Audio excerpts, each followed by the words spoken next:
I'm going to go step by step, and by the end of this video, if you follow along with me, you're going to be able to fill out this properly, get your barcode, and upload it on your online application. So here we go. The first field is the UCI. The UCI means Unique Client Identifier, and that is a number that is provided to you by the government of Canada once you create an account, once you submit an application and they receive it. So if you're new to this, you don't have a UCI, and just leave this field blank. Here you enter your language of communication. So we're going to say English here. And under the type of visa requested, you have visitor visa and transit visa. Transit visa is if you're just transiting through Canada for a couple of hours. Visitor visa if you're staying in Canada up to 6 months. So this is what we want here. We're going to click on visitor visa. For personal details here, I'm just going to enter random information to confirm that the questionnaire is filled properly. Have you ever used any other name? So please here stick to what you have in your passport. If you have any nickname or maiden name or alias, whatever it is, and it's not in your passport, just click no. It's going to make things easier for you and for your application. All this is fictional, is just to show you how to fit it up.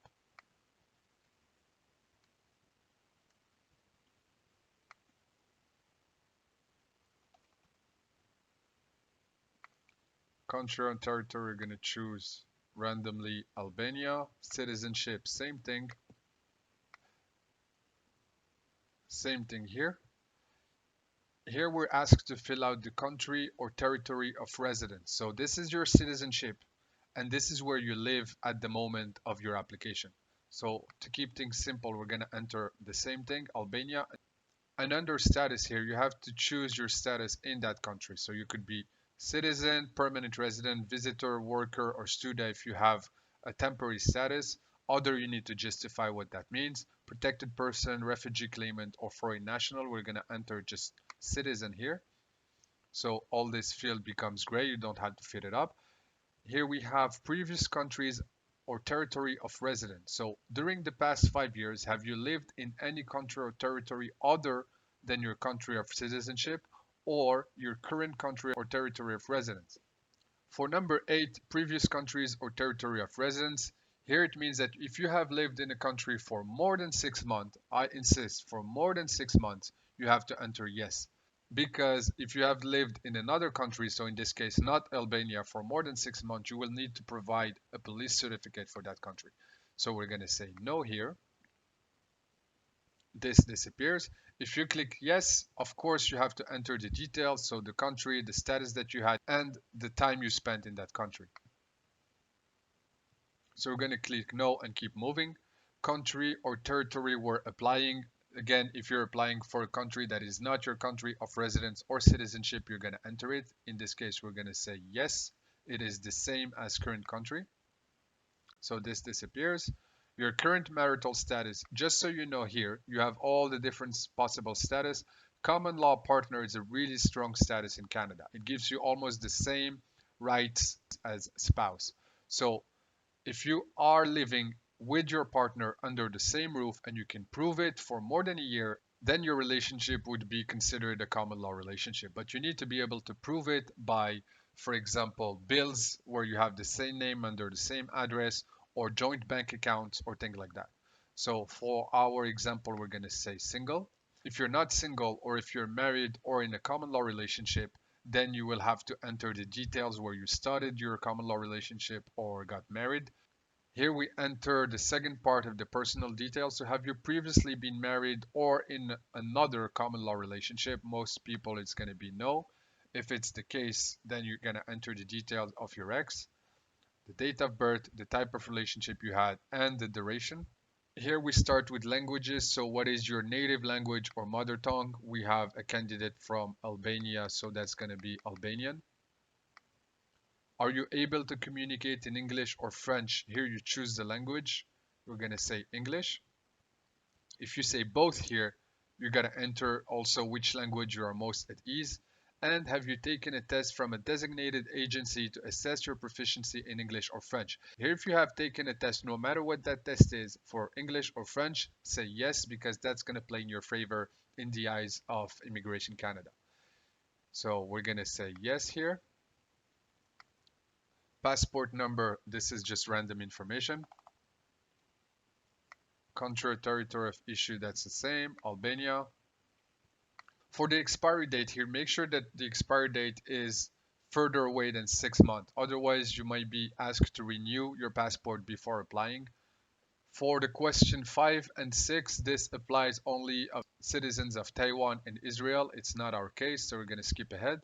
National identity document, if you have one, you need to enter it. So we're going to click yes here. Same document number, that's just random information to fill it the form properly. Country of issuance, that's same thing, Albania, and the issue date, same. You got to enter the issue date and the expiry date.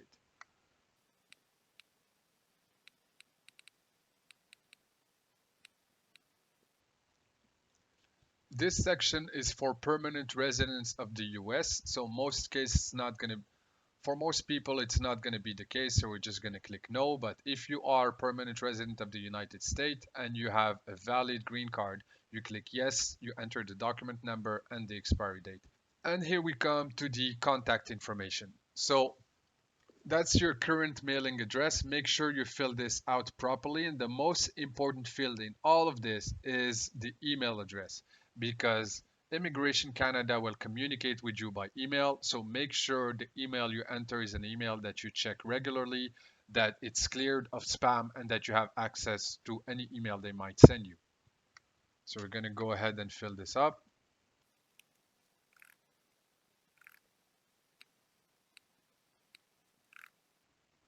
Residential address, is it the same as the mailing address? We're going to say yes here. Telephone number, other, you're going to enter the country code, so that the type we're going to say cellular. Country code of Albania, that's 335, and just to enter the phone number here. Alternate phone number, you can enter that if you want. If it's a Canadian or US number, you click here, but for most people it's not going to be the case, so we're going to say business, same thing, 335, and enter a random number. Okay, we could leave this blank. Nobody uses fax anymore. And this is where it's really important. Make sure you enter an email address that you use regularly, because you will receive communication from CIC on that email address. Here we enter the details of visit to Canada. So purpose of my visit, we're going to check out all the different terms. Business is if you are a prospective businessman wanting to acquire a company in Canada. In this case, you're coming just for a business meeting and then you're going to enter business. Tourism is if you know nobody in Canada and you just want to go to visit the country. Short-term studies is under 6 months. Returning student is if you had a student visa before and your current student visa is expired. Same thing for returning worker. Super visa is for parents and grandparents who have children in Canada. Other is something that you need to fill out if that's the case. Family visit if you have family member in Canada that you're visiting. And visit if you have friends in Canada that you're visiting. If you know anyone in Canada, just enter visit, because that's going to play in your favor more than tourism. So if you enter visit here, you need to indicate how long you plan to stay. So enter the date here. It has to be less than 6 months. So let's say today is the 1st of September. We're going to say from the 2nd of September to the 2nd of October. So that's going to be a month. Here we start with the funds available for your stay.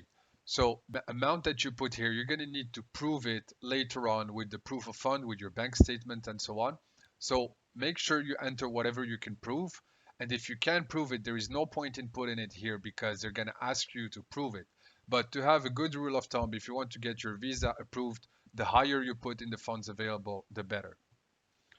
So for the sake of this example, we're staying a month, we're going to need approximately $3,000 in Canada as a tourist. Here, if you have put visit or family visit, you need to enter the relationship and the name and address of the person you're visiting. We're going to enter random information here.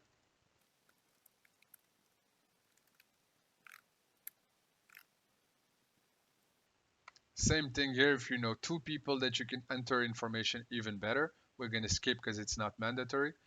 Here you have to answer about your education. Have you ever had any post-secondary education, including university, college, or apprenticeship training? We're going to say yes.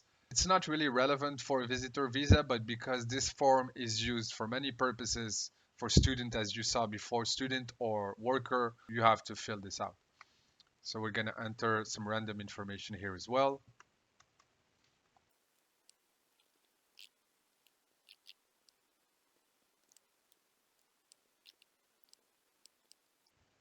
And here we come to the hardest part of this form.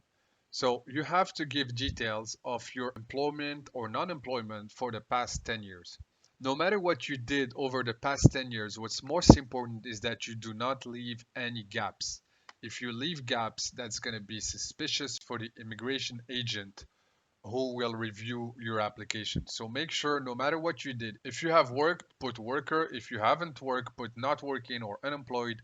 For example, if you did something from 2010 to 2015, then you have to enter that. To make it simple, let's make it January for both. And regardless of what you did, you have to resume after. So here it's going to be 2015 February and so on. So another 3 years, let's say 2018, make it March, and then 2018 to 2020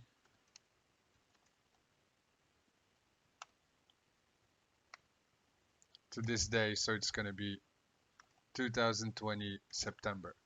So you get the idea. Here, all the dates follow each other, and that's what Canada needs to see, is that you don't leave any blank, because if you do leave blank, they're going to get suspicious and they're going to ask you for more information, and it will only slow your process.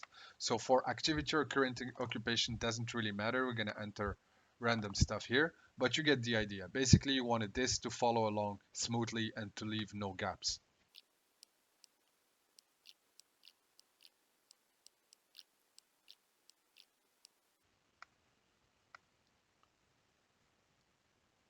And here we move to the last part of the form, which is the background information. So here they're going to assess what we call in immigration jargon the admissibility checkups. They want to make sure that you're not a risk for Canadians, so that you're not a criminal and that you don't have any contagious disease. The first one is about your health. Within the past 2 years, have you or a family member ever had tuberculosis of the lungs or been in close contact with a person with tuberculosis? Here they are assessing your risk for the Canadian population. So we're going to say no. Same thing. Do you have any physical or mental disorder that would require social and health services? Basically, what they want to make sure is that if you come to Canada, you won't be a burden for health services. If you answer yes in any of these questions, you'll need to be as accurate as possible in your description, because a yes here wouldn't do your application any good. I'm not saying that you should lie, but if you answer yes, you got to give them justification. Here they're asking if you have ever committed an offense or been convicted. So we're going to say no, we're not a criminal. Same thing, if you have served under any military, militia, or civil defense, you're going to enter the details. If you click yes, we're going to say no here and move to the last part. Have you ever been a member or associated with any political party, other group or organization which has engaged or advocated in violence? We're going to say no here. Have you ever witnessed ill treatment? We're going to say no and move on to the last part. This is the last part of the form, is when you sign and validate the form. We're going to click yes, enter your name, enter the date, and then sign the form. When you come here, if you filled out everything properly, you're going to click on validate here. And then this form is going to issue a barcode. And this is when you know that you have actually filled out this form properly. This is your barcode. This is what you need to apply for visitor visa. So until you have this, your application is not complete. And once you do have that, you're going to save it, and then you're going to be ready to upload it. So I hope you found this video useful. This is how you fill out the IMM 5257. Like this video if you like this video. Subscribe and share if you want to see more. And if you have any questions, write them out in the comment. In the next video, we're going to show you how to fill out the other form, that's the family information and the Schedule 1 IMM 5257. So stay tuned, hit the bell if you want to be notified, and I'll talk to you very soon. Cheers.